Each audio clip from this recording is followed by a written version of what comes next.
Welcome back to Takeout. Thanks for hanging out with us. Voters are heading to the polls for primary elections in Illinois tomorrow, where there's been a lot of spending from outside groups, notably the Israeli lobbying committee AIPAC, as well as artificial intelligence super PACs. I want to bring in our reporter panel to discuss. The senior editor at NOTUS, remember that's News of the U.S., Dave Levinthal, and White House reporter Aaron Navarro. Aaron, you put together a great memo for all of us here at CBS on what's going on in Illinois.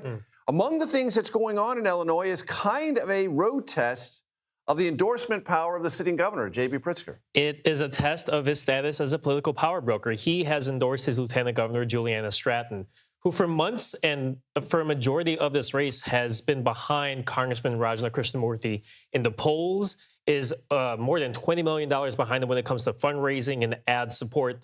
And it looks like still that she has gotten enough momentum to make this a close race heading into tomorrow. And the question has really devolved into outside spending. And what is good outside spending? What is bad outside spending? Crypto PACs have spent over $10 million to back Krishnamurthy. Meanwhile, Pritzker has given at least $5 million. The word on the street is it's much more. To back a super PAC that is backing Stratton. I asked Stratton about kind of that discrepancy. This is what she told me this afternoon. I want to just talk about values. We're talking about on supporting Congressman Krishnamurthy, our MAGA-aligned crypto industry folks who have started a super PAC to come after me. And on the other side, we're talking about a Democratic governor from the state of Illinois who has been working his entire life and certainly as governor to uplift every community across Illinois. And Now, it's this question of, are there good billionaires? Are there bad billionaires?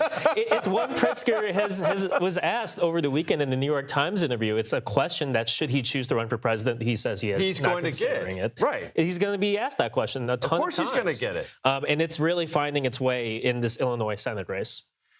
Dave, what's your sense of Illinois? Do you have one?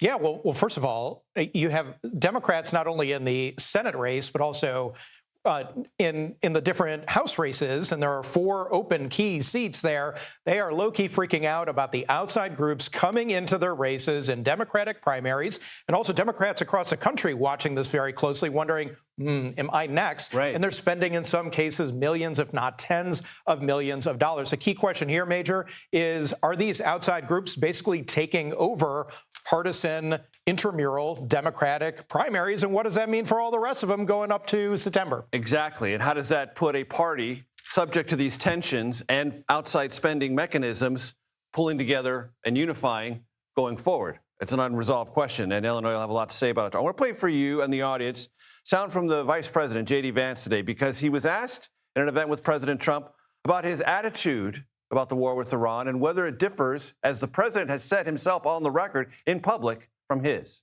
Listen. We're trying to drive a wedge between members of the administration, between me and the president.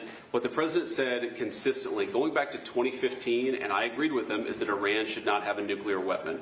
We have taken this military action under the president's leadership. I think all of us, whether you're a Democrat or Republican, should pray for its success and pray for the safety of our troops. That's the approach that I've taken. Make it as successful as possible.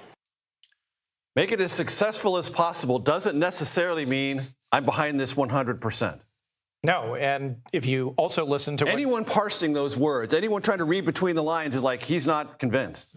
He didn't look convinced and didn't sound convinced to many Americans who were listening to him say that, especially those who were paying attention to what J.D. Vance has said for years and years and years in the past, prior to him becoming the vice presidential nominee and ultimately vice president, but also to what Donald Trump has said about Iran over the years and also more broadly about war in general. Let us not forget that in 2024, one of the big selling points for Donald Trump was that he was going to keep America out of foreign wars. Well, here we are. And we were talking about kind of that money litmus test for the Democrats. On the Republican side, you're seeing some members of what's known as, the MAGA base criticize President Trump for starting this war with Iran. That puts J.D. Vance in a tricky spot. Does he side with the president more vocally, or does he try and play to that disgruntled base that he could potentially use should he choose to run in 2028? And Marjorie Taylor Greene, while talking to CNN today, said she's talked to people in the administration who are not supportive of this war. Then she started to talk about J.D. Vance, and they said, well, are you talking about J.D. Vance? Well, not directly. I can't divulge any names, but a fair inference from listening to Marjorie Taylor Greene, who's quite welcome on this program anytime, was it's J.D. Vance. Right. And Vance at one point kind of tried to split the line. He said he essentially said that other past presidents that have gotten in prolonged wars are fools, and he thinks President Trump can be trusted to get this done. But at the same time, last Friday, he did not deny that he voiced his support against the prolonged campaign to the president. So it's a line that he continues to walk and will be asked about. Aaron Navarro, I'm glad you're here with all that Illinois stuff, and Dave with your stuff on Illinois and the vice president. I appreciate you both very, very much.